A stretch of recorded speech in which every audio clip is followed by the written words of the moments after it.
There's a bit of a change. How's it going, Neil? Good to see you. Obviously, it's not as if we haven't seen each other all day. Exactly, Matt. Yeah, it's great to be back here. Precisely 130 days since the first round of 2020 in Qatar. So much has happened all across the world since then, obviously. And I have to say, there was probably some moments during that time when we thought we might not even be making it back to a track again this season. So it's with great pleasure to see the show back on the road. Obviously, there's a few restrictions in place, and we're all having to take a great deal of care in terms of hygiene. But seeing these guys, obviously all of these classes had some time out in track yesterday. It was great to see some on-track action again, and of course FP1 starting tomorrow. Yeah, absolute packed day of action we had yesterday, wasn't it? Absolutely fantastic it was. And of course, yeah, big test day. Moto E had a couple of test sessions out there. Finishing the day, it was actually the rookie Dominic Aegerter who actually finished on top, which is a bit of a surprise for most people. When we had the first test, right before the countries were basically locked down, they literally just got out of Jerez in time, didn't they, before Spain got locked down fully.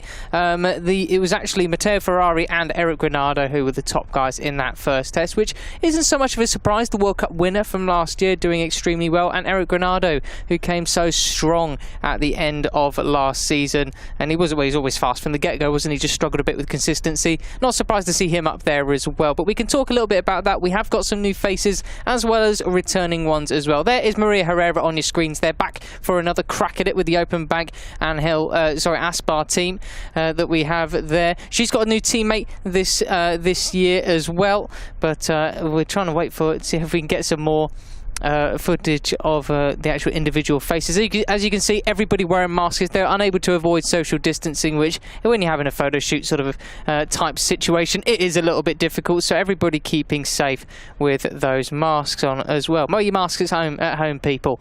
So, Neil, I've got to ask you then, Moto E this year, myself and Amy, we're ready to record a preview for the actual weekend getting underway. But what are your thoughts coming into this? I know we got some technical changes, nothing too drastic. It's not as if they brought in a completely brand new bike and everything, but we've got developments on the forks and also a lot more torque at the rear wheel as well, and tyre developments too. What are you expecting for this year?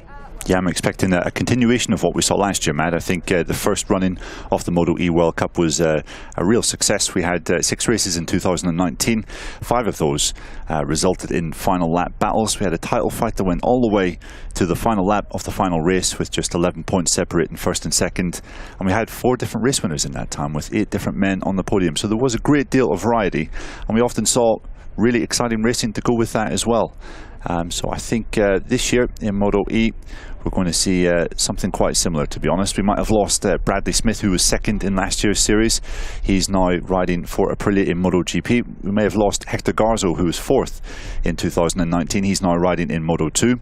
But we still have first, third, fifth, sixth and seventh from last year's championships, plus a host of new exciting names joining this championship. Yeah, a whole load of new exciting names. If I grab my sheet towards me, who have we got? Dominic Aegerter. We have as a rookie Alessandro Zacconi, Jordi Torres, everyone will know that name and face, Lucas Tulovic, Xavi Cardelus, Alejandro Medina, and then who else? We got Jakob Kornfeld and Tommaso Marcon too. So plenty of rookies and lots of different varied levels of experience in different classes as well. You can see Jordi Torres right in the middle of the back row there, the popular former Moto2 veteran and also world superbike rider and race winner. What a character he was. I'm not sure if most of you at home were listening and paying attention to social media, getting your MotoGP fix, but you might have seen me do a couple of Instagram lives with a few of the riders here and there, getting some old stories, bit of life advice in, and we had Jordi on, and my goodness, not really spoken to him before all that much, but what a character he is, a superb guy.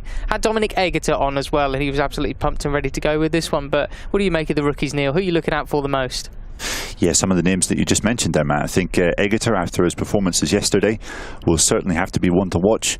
His fastest time of 1 minute 48.5 here at Jerez on Wednesday was just over 2 seconds off the quickest Moto3 time of the day. So that is really, really running.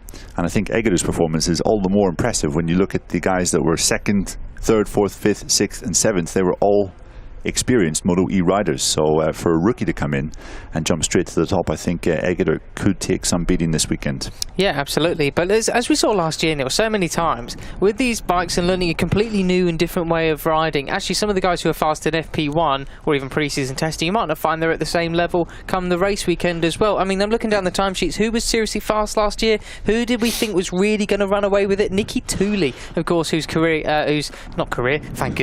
season came to an abrupt end at Misano with a horrific leg break. Nicky Tooley, well, he was only 10th yesterday, but I'm pretty sure he'll be holding his cards pretty close to his chest, won't he, at this stage? Yeah, you would like to think so, for sure. Tooley has been doing some pretty impressive things in the European Moto2 Championship prior to this race weekend. And as you said, Matt, before that injury that he sustained at Misano last year, he was certainly looking like one of the picks for the championship. And it's good to see Nicky back on the grid here, looking fit, looking sharp. But if we're looking at the overall picture, I do think Matteo Ferrari will take some beating as the reigning champion, because he's been right there, consistent through testing, and you can see him there at the front of the shot, staying with the same team, nice and settled, knows the bike extremely well. And if Valencia last year taught us anything, it's that he's a real calm head on now older, maturer shoulders. That's a really good point you make there. He might not have been fighting for the wins of Valencia, but he didn't need to at that stage, did he? He built up such a win with that double in Misano. Can absolutely understand why he just wanted to fill out the podium, as it were, back in Valencia there. Eric Granado, of course, taking the double win there versus Bradley Smith. We did just get a look at Matteo Ferrari's teammate. He's the only face which is not actually seen in the Grand Prix paddock before. Alessandro Zaccone. You might recognise him from, it's not him on the screen there, obviously. He was on a bit before. Zaccone, obviously, he's more of a famous face in the European Moto2 series and also the Italian Championship, the Civ series that many of you might be following from home. Who we did just get a look at, though, was Alejandro Medina. We have seen that face before in the, it was the SAG team, wasn't it, when they had a flurry of different riders in that season that they had. He did a few races for them a couple of years ago now. There's the photographers all masked up if they're unable to avoid social distancing. And that is Mattia Casadei. Good to see him sporting I quite like that hairdo. I think that's pretty cool. Something different that you see. He was looking pretty quick as well, actually, in the some of the test sessions. But he filled out the day in 12th place overall in the test session yesterday. But Casadei got that podium in Misano. Could be a bit of a dark horse. Yeah, Casadei did show some real good speed at his home race last year with some more experience under his belt. You'd have to imagine that he'll be another guy that is maybe challenging for the occasional podium. Quite fancy the look of Nicolo Canepa as well, the guy that was just on our screen. He's sticking with LCR E-Team for another year. Yeah, absolutely. Well, that's their photo seemingly over and done with. Masks back on, gentlemen, please. Although we did like to see those pearly white smiles, I'm sure. But yeah, there's just so many people which you can really count on for, getting victories, podiums here and there, some top results. You really can't call it. And the best thing is we've only got 7 races this season over 5 rounds, which is actually it's not even a salvage job. It's as planned, apart from the dates are slightly changed from what we got, which is a bit of a miracle in these sorts of in these troubling times. But yeah, I really can't predict what's really going to happen this season at all. There's so many guys who just seem well up for it. Exactly, Matt, yeah. And as was the case at a lot of the races last year, we will be having these Moto E races on a Sunday morning prior to the 3 Grand Prix, Moto 3, Moto 2 and Moto GP. So, yep, you'll have 4 races on Sundays now. Not at every single GP this year, but as Matt said, at a select number. So, yeah. Moto E World Cup 2020 certainly promises a great deal. Bit of an earlier start for us then, isn't it? Well, as Moto E starts to wind down, 2 gentlemen you'll be very more than familiar with. Steve Day and Matt Burt about to hop back into the box to take over the coverage of the MotoGP shooting. So that'll be absolutely cracking stuff to see all those bikes lined up in all their glory. I tell you what, actually seeing the test yesterday and the bikes out on track, Neil, you forget, oh yeah, of course, all these new liveries. I thought, what on earth is that bike out there? Turned out it was the Pramac machines. So yes, another interesting dynamic. There is Nicky Tooley. We spoke about him earlier on. Good to see, of course, if you are wondering after what happened in Misano back in September, he is fighting fit and healthy. Hey, how about that? We got a pit lane reporter down there. Simon Crayfiles with Maria Herrera. Take it away, Simon.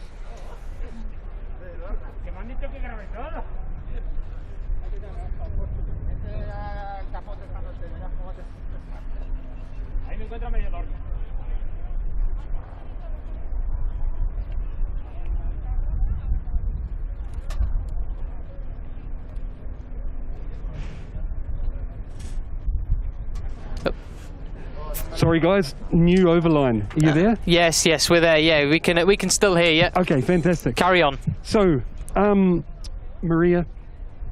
So guys, did you hear what I was saying to Maria just now? Yeah, really we did. Sorry. I'm glad I did this. No problem. No problem. So you only Maria, just cut out briefly. Okay, they can hear us. So what I want to know, it's so physical for everyone, what's it like for you out there? The Moto e-bikes are not light, you know, it's really tough, and you're not a big muscly bloke, you know, and you're going really well. So tell us, how do you feel out there? Yeah, the good thing in my town is too hot, so I train with a high temperature. It's good for example, flat track with a high temperature, and now I feel the hot, but no too much for me. But for sure, the bike is heavy. You have to train hard for this kind of bike.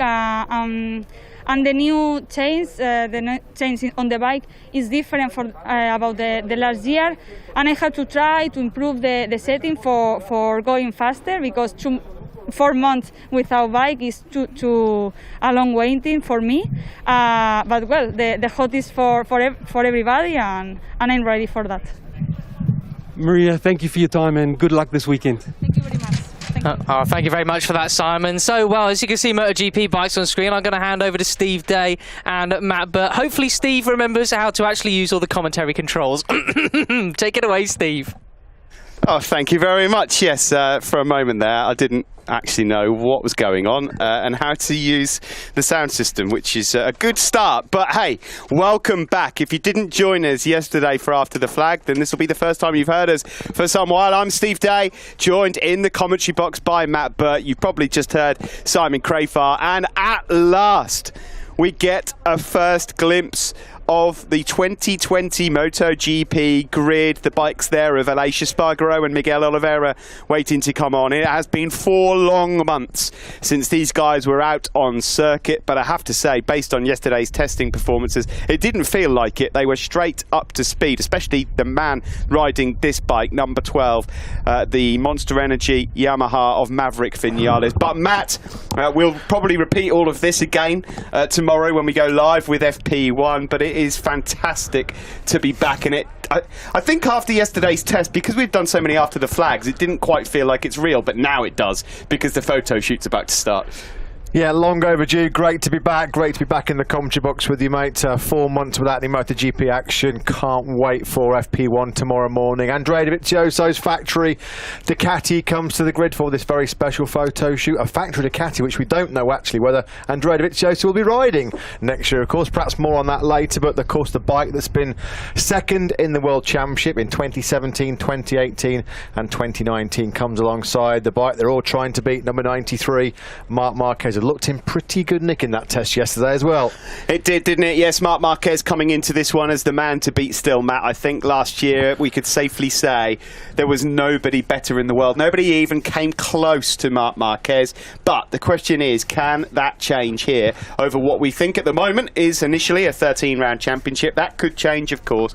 A gruelling fixture, really, when you look at what's ahead. But he is still, without a shadow of a doubt, the bookies' favourite coming into this. He's going to be a tough nut to crack. Yesterday, back on track for the first time in 4 months. Of course, before the lockdown, he was having problems technically with that new Honda, problems physically with a shoulder he first damaged here in Jerez in a crash at the final corner last November. Honestly, yesterday, both physically and technically, he said, grade A perfect. Feels really, really strong. Marquez was third behind the 2 flying Yamahas. And of course, a lot of people, including myself, and I think my erstwhile colleague Mr. Day, think that that bike there, in the hands of both Alex Rins, number 42, and Joan Mir, ahead of his second season in MotoGP, the Suzuki GSX-RR is going to have a massive part to play in this shortened 13-round championship. A lot of smart money is going on Suzuki to pull off a bit of a shock this season. It really is, because it's just a weapon, isn't it? And it looks like they've fixed any of the very slight weaknesses that it already had. Alex Rins and Joan Mir are another year wiser. They were fast, weren't they, throughout that winter testing, and they just looked solid. And also, Matt, it seems like they are one of the teams that that have really gelled well with this new Michelin that's come into play. Yeah, and Yamaha, of course, that new Michelin tyre designed for a little bit more edge grip, which perfectly suits the Yamahas and the Suzukis, which thrive on corner speed. Threw a bit of a curveball, certainly, to the Hondas and Ducatis. Andrea Dovizioso himself saying yesterday, even though he's had, 3 or 4 test sessions on that new Michelin tyre, still not quite got his head around it, which is slightly worrying, particularly when you consider both Andrea and Ducati have got a shocking record here in Jerez. Not the place that they would have wanted the 2020 MotoGP World Championship to be kicking off, that's for sure. They've never had a win here since 06, Loris Capirossi, and Dovi's got a dreadful record here, appalling. He's never had a podium in the Premier Class, never had a front row as well. Now, of course, he comes into this recovering still from a collarbone break from a motocross accident, 3-4 weeks ago now. Here's another bike that's improved vastly, the Aprilia of Aleix Espargaro. And do you know what, Matt? If they can sort out and iron out a few reliability issues that they perhaps are a bit concerned about right now, there's nothing to suggest that Aleix Espargaro can't fight for a top 5 on a regular basis. Couldn't agree more. I was just talking to our colleague Amy Dargenstein before you hosted the first pre-event press conference for MotoGP in 2020, and we were both saying this is probably the first time in my long career that you can come into a season, yes, albeit a very unique season, it's going to be a shortened season, whereby every single manufacturer has probably got a strong shout for the podium at some point this year. Never been able to say that before. You know, you can see KTM and Aprilia made massive strides in the winter. Certainly Aprilia, Yamaha and Suzuki looking great, Nick. Ducati looking like they're still playing a bit of catch-up. Honda in the hands of Marc Marquez is always going to be a potent weapon. So I think we've got 6 brands in with a cracking shout of cracking open a bit of bubbly this year. Yeah, 6 brands, and we've got 22 very hungry riders that have got some absolutely wonderful records as well. Coming into this 2020 season, we've got 386 Grand Prix winners, basically. That's how many wins have been taken from the 22 riders. 29 world titles between them. The most peculiar scenario is, Matt, of course, because of what's happened with this virus over the last 4 months, we're in a situation where the majority of the grid actually know where they're going to be in 2021 before we've even turned a wheel.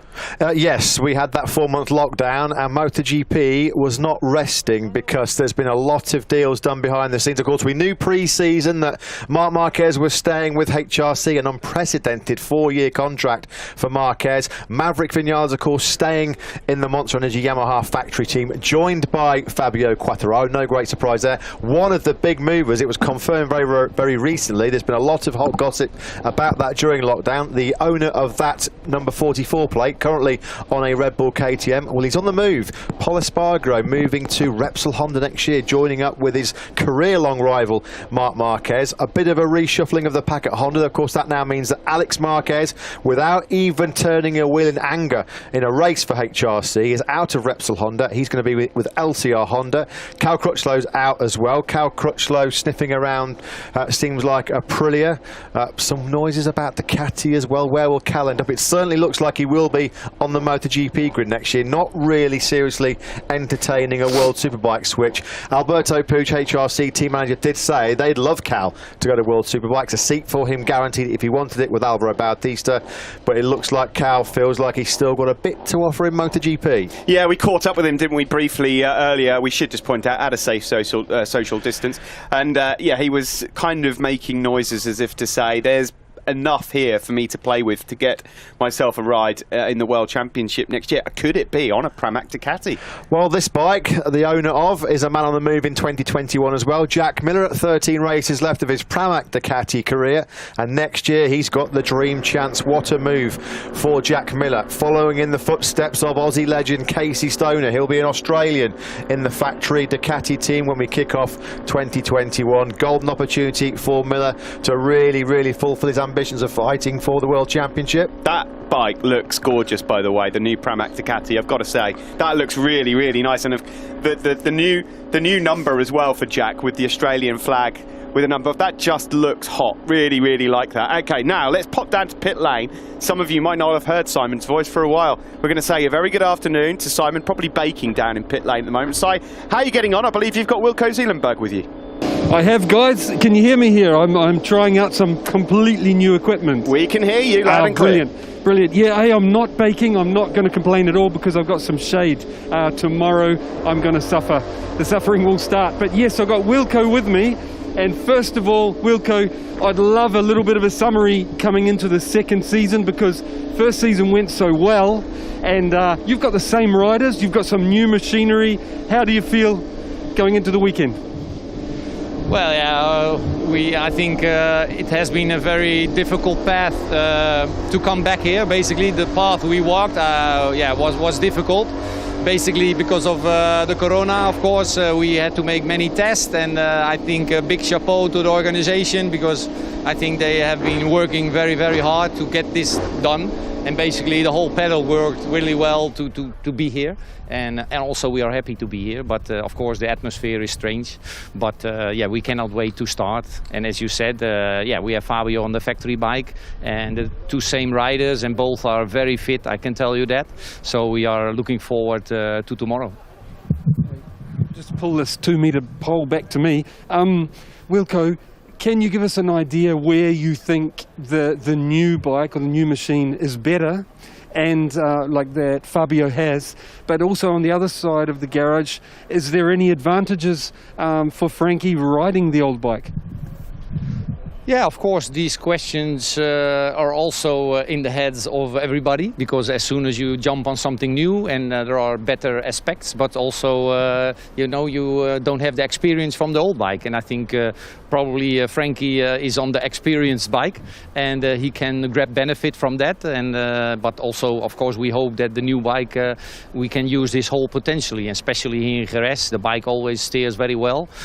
The hot temperatures, I have to say, doesn't actually suit our situation, because if you want to turn fast with a bike, you need good grip. So let's wait and see for that one. Wilco, thanks a lot for your time, and best of luck. Yeah, thanks very much, Simon. Good to hear from you. Thanks to Wilco Zeelenberg as well. Do you know what? One thing I just found really fascinating now, because we mentioned it yesterday and after the flag about Fabio, the expectations have changed for this year as we get the first glance of the Realia Vintia colour scheme. Johan Zarco's bike there on the Ducati. That's quite nice, actually. I'm a fan of that. Quite interested to know how Fabio is going to approach this season. I was really fascinated. At the end of the press conference, they were asked for MotoGP Social to predict the top 5 for the World Championship. As ever, you expect riders with their egos to pick themselves. Most of them did. A couple didn't. Rossi and Pole didn't, which you can make of that what you will. Fabio picked Marc to win the World Championship. I found that a little strange. Yeah, I mean, is it a bit mind games, or bit of mind games? Is it just the fact that he's just a really, really modest character and didn't feel comfortable picking himself? Yeah. Who knows? I mean, of course, tomorrow morning we should mention Fabio Quartararo's got a lie-in, because he's been penalised 20 minutes of the opening FP1 session to kick off 2020. Finally, he was caught in the lockdown at Paul Ricard, the great circuit, of course, in the south of France. Completely innocent mistake, of course. He went to a track day where he was found to be riding a tuned, modified, souped-up R1, which is against the regulations about the standard of equipment that you can ride when you're not on MotoGP bikes. A slap on the wrist by the FIA MotoGP stewards. Fabio felt he was completely innocent, which in most people's eyes he was, but of course rules are rules. He appealed. The appeal was thrown out. So tomorrow morning, don't worry when you tune in for FP1 and you don't see Fabio out on circuit. Nothing to worry about. He's just that he's got that 20-minute penalty to kick off the season. Yeah, I don't think it's going to make a huge difference in the grand scheme of things. That said, these are the reasons they've brought in these punishments. 20 minutes off your session, you never know. It just gives you 20 minutes less to get dialed in. Well, there are some of the bikes from every single team that I think are going to make up probably the most competitive MotoGP World Championship we've ever seen since its inauguration back in 1949. Red Bull, KTM there on the left. Miguel Oliveira, of course, he's moving to the factory team next year, all the way across to Johan Zarco, the flying Frenchman, and that's the bike in the middle of your picture that everybody wants to beat. Pol Espargaro's on that bike next year. Marc Marquez, as Steve mentioned, untouchable last year, a record 420 points. The only race he didn't finish on the podium was when he made that mistake while leading comfortably in Austin, Texas. Without any shadow of a doubt, the 93 is your man to beat. Yeah, he's already made his feelings quite clear on the whole situation with Pole coming in. A little sweet comment, always playing head games, isn't he, Marc Marquez? In the press conference earlier, he said, I'm quite comfortable with Alex Marquez, my brother, moving to LCR next year, because when you ride for Repsol Honda, you've got to be on the podium. So no pressure, Yeah, Paul. and he said if you're not on the podium, it's a disaster. I thought that was quite an early rabbit punch, to be honest. Well, he's not short of them, is he? I Marc was Marquez? I was watching Paul's face there, and he just sort of was quite stony face. He didn't really react. We can pop back down to Simon Crafar for his thoughts with Red Bull KTM Tech 3 team boss Hervé Poncharal. Simon, back to you. Yes, I've got Hervé with me. I hope he can hear me. There's a bike running in the background. Hervé, really curious to hear from you what your thoughts are going into this season, especially both rider-wise, but also the machine. It sounds like the new KTM is a lot better than 12 months ago when, the start of last season. Yeah, of course, like everyone here, we're all excited to be finally back, to be finally, start the championship, start racing here. We all know it's a bit of a strange feeling to be so far from you, doing an interview, to wear the mask, to have the paddock almost empty, but I mean, we know why, and that doesn't affect the excitement and the feeling of, being happy and being ready. As a team, I think we are a lot readier than we were last year. Clearly, we could see that the bike has improved a lot through the winter. The good thing also is right now the 4 KTMs are exactly same spec. All the 4 riders will have the same development.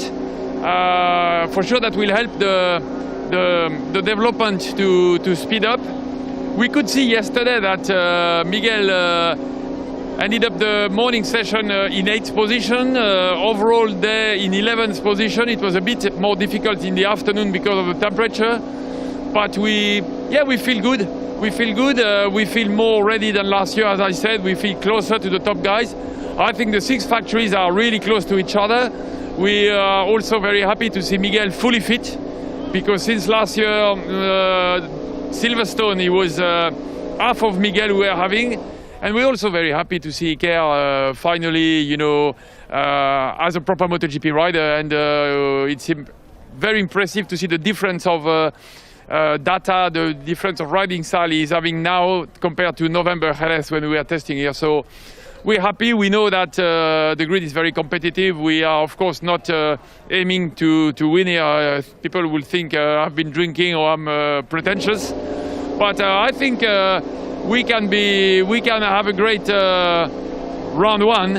Hopefully round 2 will be even better for us. We are under, a lot of development, a lot of things are happening inside KTM, and I'm glad. I'm glad to be here. I think we will suffer, especially the riders, the tires, the bike, but I'm pretty sure the show is going to be incredible and maybe better than ever.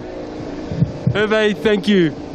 Thanks as ever to Hervé Poncharal. Always great to hear Hervé. That you really know a championship starting when you hear from the Frenchman. I'll tell you something else as well. One of the nicest guys in the paddock is Hervé Poncharal. I'm sure you'll agree, Matt, after all the time you've known him. But then another nice guy joining him next year. I mean, Hervé Poncharal and Danilo Petrucci, that sounds like 2 blokes I'd really like to be in a bar with. Yeah, absolutely. You'd like to hang out in a pub, won't you? Have a couple of beers with those 2. Yeah, Danilo Petrucci, surplus to requirements at the factory Ducati team after that famous win in Mugello last year. But of course, he will be on the MotoGP grid next year. He toyed a little bit. Ducati offered him a place in World Superbikes next year. Looks like that was going to be alongside Scott Redding. Of course, those 2 locked horns together at Pramac Ducati a few years ago. But he decided to seek pastures new. And of course, with Pol Espargaro leaving KTM, well, KTM pounced. Petrucci and his manager Alberto Vigani went quickly to Mattinghofen in Austria, got the deal done. So Petrucci, I think a lot of people were surprised, Steve, that Petrucci was not in the factory team, that the fact that he was going to Tech 3, but that shows to me exactly what Hervé was just talking about. There's almost not a factory team now at KTM. Petrucci was perfectly happy to go to the so-called independent team because he's been given cast iron assurances that technically wise, his bike will be exactly like Brad Binder and Miguel Oliveira's, and as I understand it, they're not going to base the delivery of upgrades or new parts on team status, it's going to be on championship position. So plenty of motivation there for Petrucci. One, to prove Ducati wrong, because they've shown him the door after just one season, and two, you know, he could really establish himself as the lead rider in a emerging upcoming factory. Well, I think, you know, losing Pol Espargaro was a massive blow to KTM. There's no way around that. I mean, that's just a simple fact. He is a little bulldog, but they've got another one in their ranks, of course, in Brad Binder. Once he gets cracking with that KTM, he's every bit as aggressive as Pol Espargaro. I think he'll get the best out of it. You've got the methodical thinking,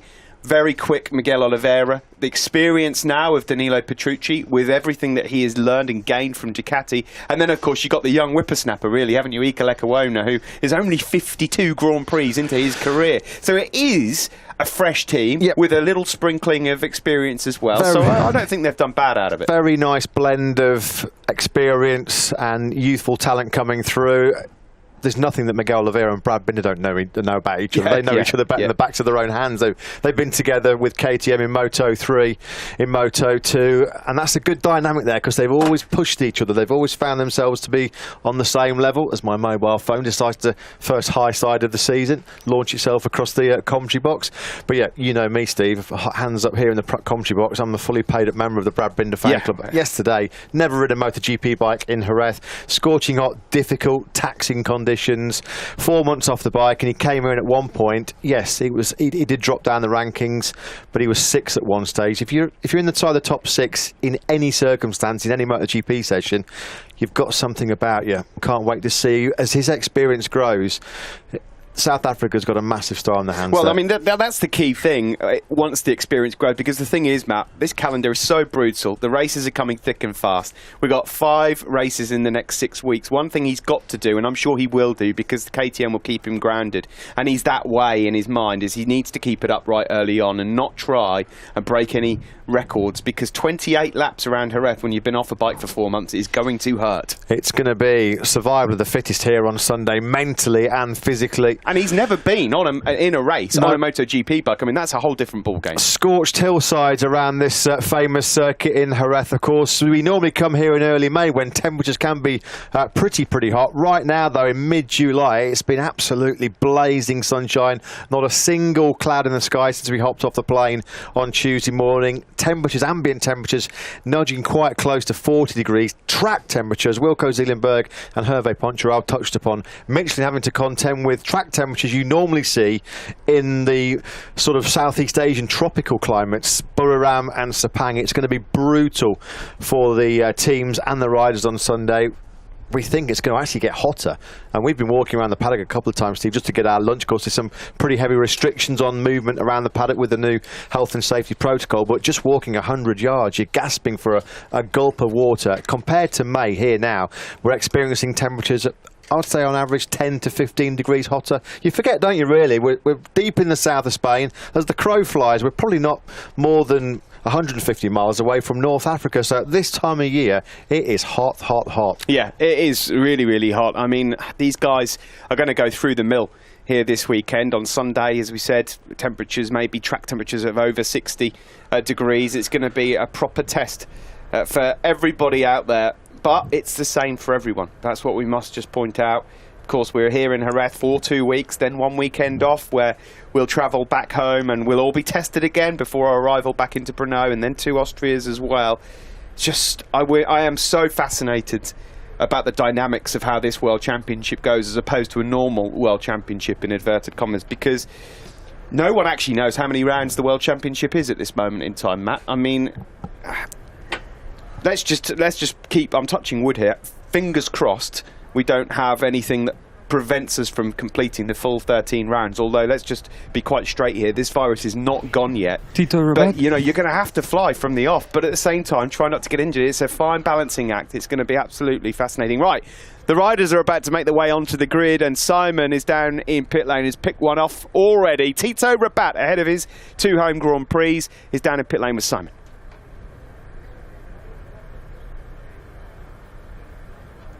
Hello, Simon, are you there?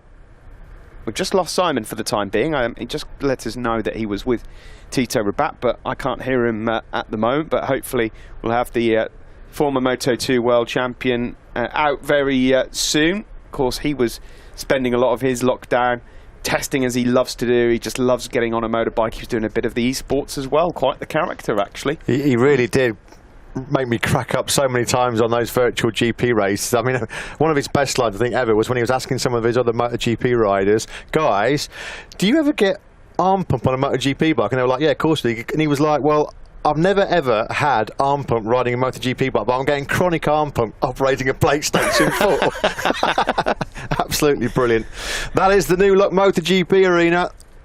Marc Marquez, the world champion then, with his face mask on, which is all part of a very, very strict and detailed 61-page health and safety protocol before we came here. That's how you'll see so many of the riders this year. He's got a great record here at Jerez since he entered the Premier class in 2013. He's never been off the podium, and he's won, of course, here the last 2 seasons. He will be looking to try and deliver a blow to his rivals from the very first round here. And here is his new teammate for next season. Should just point out they were once teammates, actually, Pol Espargaro and Marc Marquez back in the Spanish Championship days. Aleix Espargaro there with a very bespoke face mask. He likes the old bright colours and the funny patterns, doesn't he, Aleix Espargaro? Of course, we've seen a lot of him in the lockdown. He's a very big fan of social media, keeping us up to date with his passion for cycling. We saw Cal Crutchlow in the press room earlier on, and he said that he'd done, this is remarkable, yes, we're not making these numbers up, since January to now, 17,000 kilometres Cal Crutchlow has pedalled. Yeah, here he is, and he is the only rider, from what we can gather anyway, having done research in the paddock, the only rider in the 4 months that has not been on a motorcycle, which is astonishing. And he said to us earlier on that he felt okay going through turns 1, 2 and 3, but then he opened up out of turn 4 and he felt dizzy because of the speed. Simon, we can hear you again now. Ah, I see. It's working now. Well, that's really bad timing because we just lost Tito to another channel. I'm trying to fix mine. So, guys, as soon as we can have Tito back, I'll call out to you. Yeah, sure, Simon, no problem. Loads of riders wandering around, so anyone you can grab, mate, that will be fine. I just love that shot there of Cal as well, because every other rider's kind of got their own sort of tailor-made, bespoke, smart-looking face mask, and Cal's just got your normal PPE, don't care about anything bespoke. I'll just wear something that looks like I'm just about to go and do open heart surgery. Yeah, he is the proper character, isn't he, Cal Crutchlow? No messing. No messing at all. Here is Valentino Rossi then, 41 years young now, and it's looking like he'll be riding on into 2021 as well. He said yesterday he was 99% sure, and it sounded like it's all but done when he was in the press conference as well. But before we continue talking about the doctor, let's pop back to pit lane. The reigning Moto2 world champion is with Simon. Alex Marquez, the Repsol Honda rider. Alex, really curious how you feel going into your first MotoGP race weekend. Well, for sure excited. I'm really excited to start, to be here with all the MotoGP guys. It was a dream when I was a kid. So yeah, looking forward to start the weekend, looking forward to enjoying the bike. This is the main target for me, and to feel comfortable on the bike. I knew that, well, I know that for sure for a rookie will be a difficult weekend with this hot condition and all this, but I will try to improve every lap, every session, and try to be as much as I can fast. Alex, you mentioned yesterday that there could be some advantages, with the extra track time at the same place, having a second race here at Jerez again. Can you tell us why you think that? Well, will be in the end advantage for everybody. In the end, it's the same time for everybody on track. For sure, all the riders that have more experience have more advantage, this for sure. But for the rookies also, we have that advantage. So it's positive for everybody, and will be interesting to see how the riders and how the bikes can improve 1 week to the other one. Alex, just wanted to wish you the best of luck in your first race. Thank you. Thanks to Alex Marquez, thanks Simon. Here you can see on screen the boss, Carmelo Espeleta, with Andrea Dovizioso on the left and Maverick Vinales on the right. We have to take our hats off to Carmelo. Matt, what he has done and been through, the stresses he must have been through during lockdown to try and get this show back on the road, and all of the safety measures that have had to be put in place. You just have to say the man is truly remarkable. Mate, we're lucky enough to be working in this great sport, working with the promoter Dorna very, very closely, and we know the 24/7 round-the-clock work that has gone in to putting together this World Championship. Of course, Dorna, in association with IRTA, the International Racing Association, and the FIM, all three bodies involved in this great sport that we all love, have worked tirelessly since March the 4th when we were in Qatar to make sure that despite this horrendous coronavirus outbreak, we are going to get some racing this year. So yeah, all I can do is tip my hat and echo your own words, mate, because they've done a phenomenal job. Well, here are the riders then. Some of these guys won't have spoken for some time. Actually, they won't have seen each other because yesterday's test, they're all confined to their garages and out on circuit. There is Fabio Quartararo then, the Rookie of the Year in 2019 at the end of last season. Spectacular form. Can he challenge Marc Marquez? We saw some brilliant battles, didn't we, at the end of last year? What about this man, Matt? What can we expect? What is going to go on with Andrea Dovizioso? I mean, there's all these rumours about sabbatical. I cannot for the life of me believe a Ducati rider aged 34 is going to go for a year out. First job for Andrea is to get himself a better fitting face. Yeah, Matt. that's not so good, is it? That's a bit loose. Yeah, I mean, obviously Andrea's had his pre-season problems. Back in the initial pre-season, he really was struggling to get that Ducati working on that new Michelin rear tyre. And of course, most recently, just 3 weeks ago, racing in a motocross event in Italy, you can sort of question that decision from Andrea and Ducati. He did, of course, break his left collarbone. He says that's not a problem. It feels right as rain. The issue, it sounded pretty uncomfortable yesterday in these scorching hot conditions. The riders, of course, dripping, pouring with sweat every time they come back in. He said his leathers are just rubbing on the cut, the incision mark that they made, the scar, when they put the plate inside his shoulder. It sounded pretty uncomfortable, to be honest. Yeah, that sounds pretty nasty, doesn't it? There's Joan Mir. Look out for Joan Mir for this 2020 season. If you look at the bookies' odds, he's quite far down. I think a dark horse indeed, Joan Mir. He was going along very nicely until that big injury he picked up at the Czech Republic last year. I think it's well worth keeping an eye on him as he starts to develop and get quicker. Here's two Frenchmen catching up. Yeah, Fabio Quartararo there, just having a little chat with compatriot Johan Zarco. It's going to be interesting in around mid-October when we go to Le Mans, to the Bugatti circuit. It can be wet and wild in Le Mans in May at the best of times, so quite what we're going to anticipate when we get down to France in mid-October, although we are just grateful to have the opportunity to go to the legendary historic Bugatti circuit. Alex Rins and Aleix Espargaro having a good catch-up, of course, great mates in Andorra.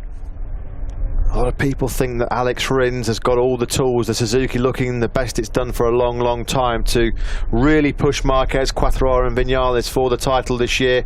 The same names cropped up, didn't they, Steve, in the pre-event press conference, the little social media event at the end. The guys that were in that press conference named the top 5 in the championship, and it was mostly Marquez, Rins, Viñales, Quartararo and Dovi.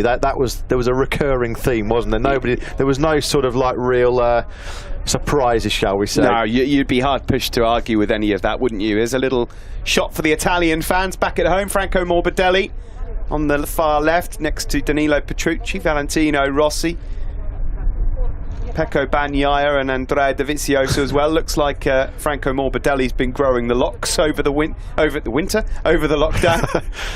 Yeah, we've had the Italian pack in MotoGP this year, and there of course are the 3 from the VR46 Academy. Franco Morbidelli, he is absolutely relishing the prospect of being joined by the boss in Petronas Yamaha SRT next year. He said it'll be absolutely fantastic to have Valentino Rossi as a teammate, almost like a boyhood dream. Will it be for the next 2 years? Remarkably, Morbidelli earlier on this week confirmed he is with Petronas Yamaha SRT for 2021 and 2022. The interesting news from Rossi yesterday for me was the fact that he said, yeah, we're all but done and dusted for 2021, but there is definitely going to be an option in that contract for him to race in 2022, and he said he'll make that decision. It's so hard, of course, with COVID-19 dominating the world, to make predictions for the future, but he said in an ideal world he'll decide on 2022 in next year's summer break. So there is no mention of 2021 being his last year at all. No, and do you know what? the people I'm most happy for are the fans. Wherever we go around the world, there is a sea of yellow Valentino Rossi fans. And of course,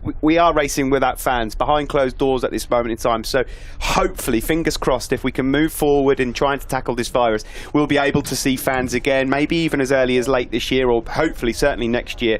The fans are going to get to see the Doctor racing on for a little while longer. But what's really interesting for me, Matt, is in the pre-event press conference, he didn't even put his own name in the top 5. He is well aware that podiums are not going to be easy to come by, but he just loves racing. That's all he's here for now. It's not about, okay, I'm here because I can still get my 10th World Championship. Yeah, he's here just for the fun of it, isn't he? And if he can win a couple of races, age ever close to Giacomo Agostini's record, then absolutely brilliant. Well, we talked a little bit about Jack Miller and Pramac Ducati. We've just seen Pecco Bagnaia on screen there. I'm delighted to say Simon Crafar has grabbed Francesco Guidotti, team boss of the Pramac Ducati, for his thoughts ahead of this shortened 2020 campaign. Simon, back to you.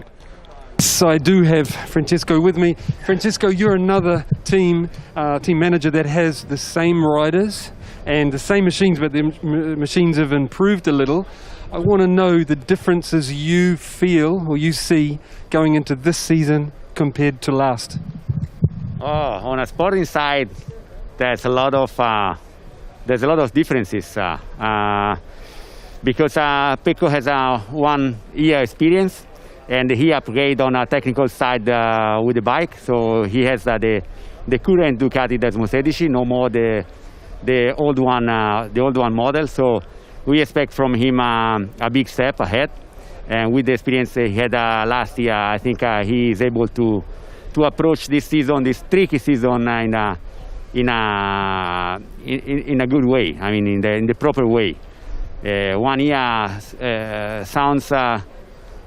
Not a lot of time, but it's almost 20 races, and I think he get the skill and he can perform much better than last year. Of course, the bike will help you a lot because 2 steps ahead will be 2 steps ahead respect of compare what you used last year. Jack had a fantastic second half of the season last year. And we hope, and I think he is able to continue on this performance.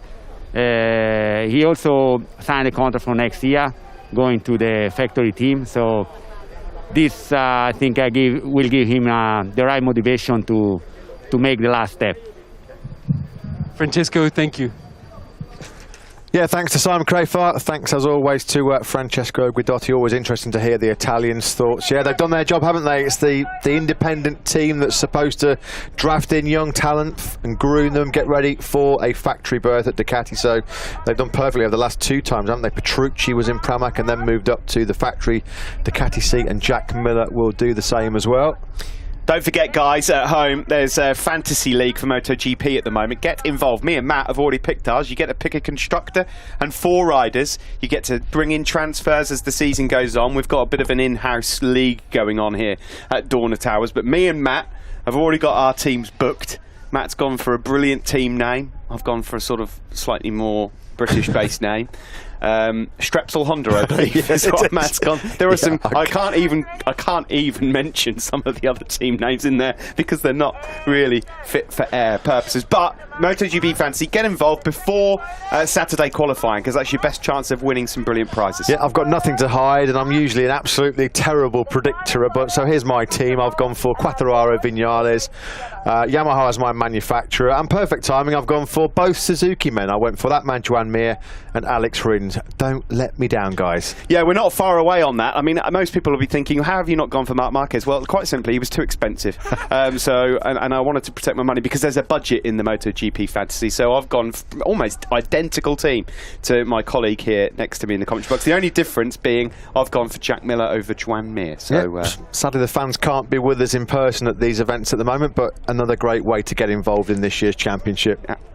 Let's now catch up. In fact, we were just talking about Suzuki's. This could be a very special season indeed for the Team Suzuki X-Star squad. Let's now catch up with Davide Brivio, who's down in pit lane with Simon. Davide, I'm catching up with all the team managers that have the same riders, and I want to know also from you, you know, same machines, same riders, but I want to know what your opinion is on how much each has improved, you know, machinery and riders. Yeah, we have same rider and different kind of a different bike. No, I mean through the winter we worked quite well, I would say, and as you know, compared to the last year bike, we have a new chassis, an Evolution chassis.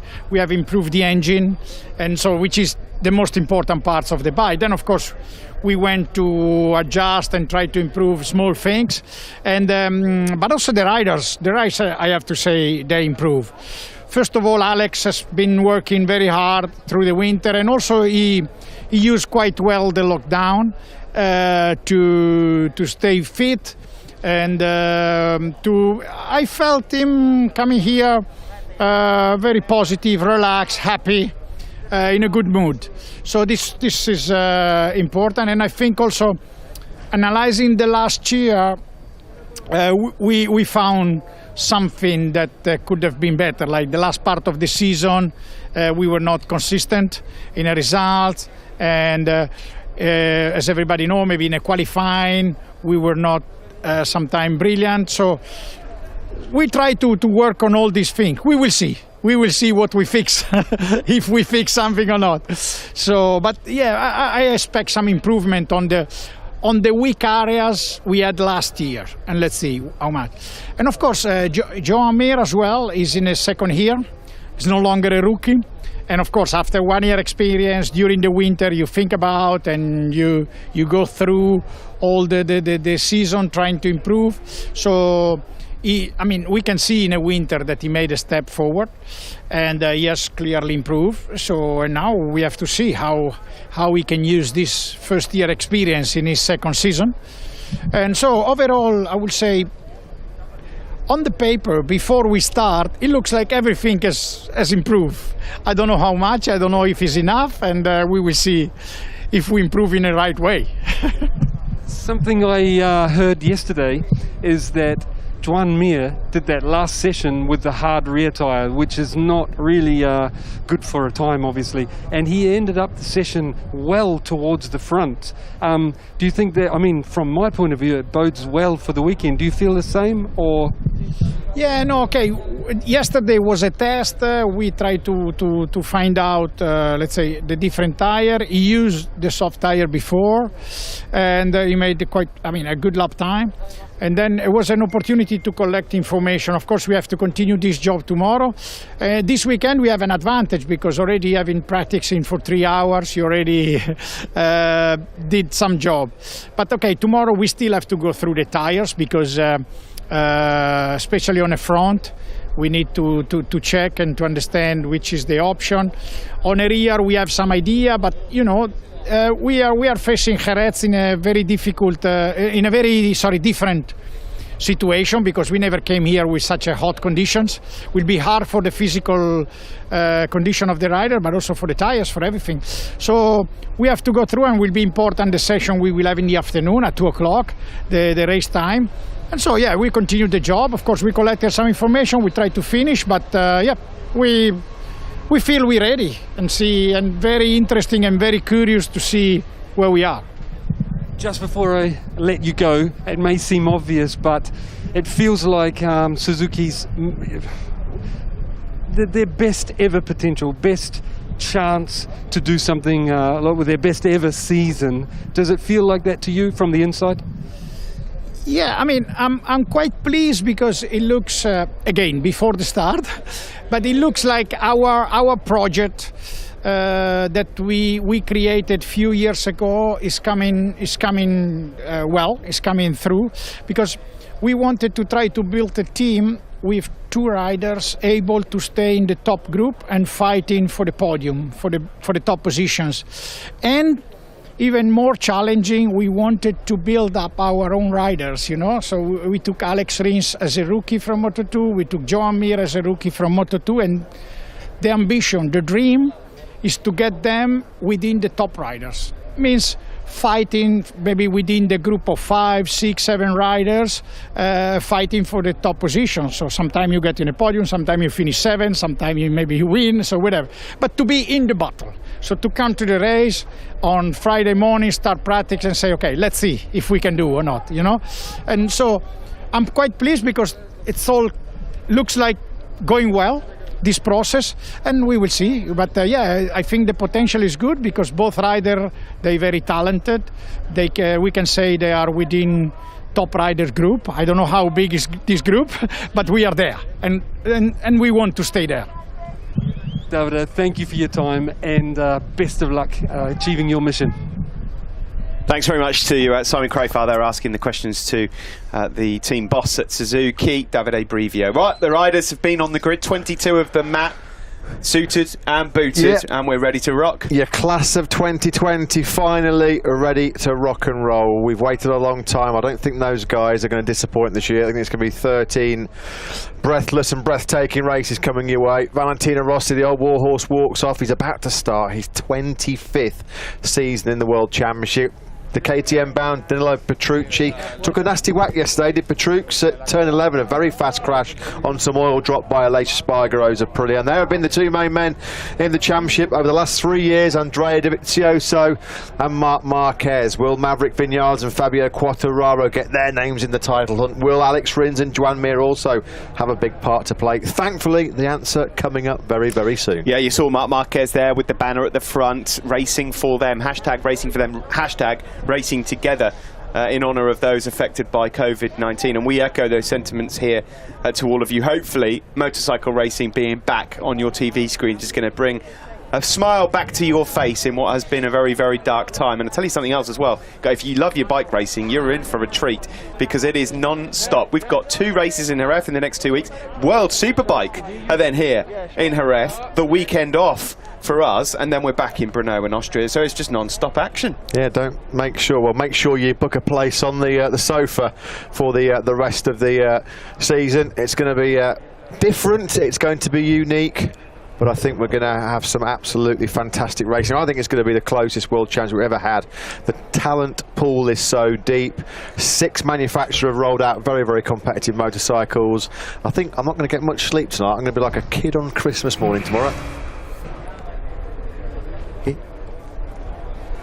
Here they are then, the 22 riders lining up.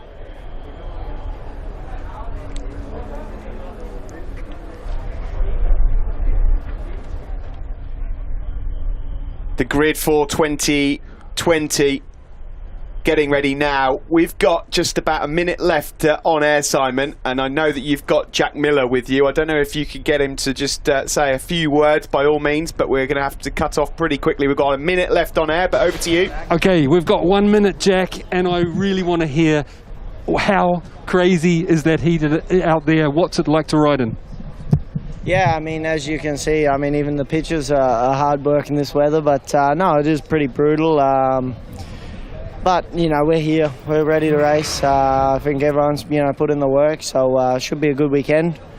Can't wait to get out there and rub elbows with the boys. Thanks, Jack.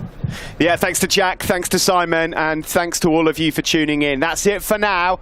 It's going to be race time tomorrow. Free Practice 1, Free Practice Friday is back. Moto 3 will be first out in action tomorrow in FP1. Then we will bring you the first MotoGP session of the season. MotoGP is back. We'll see you tomorrow.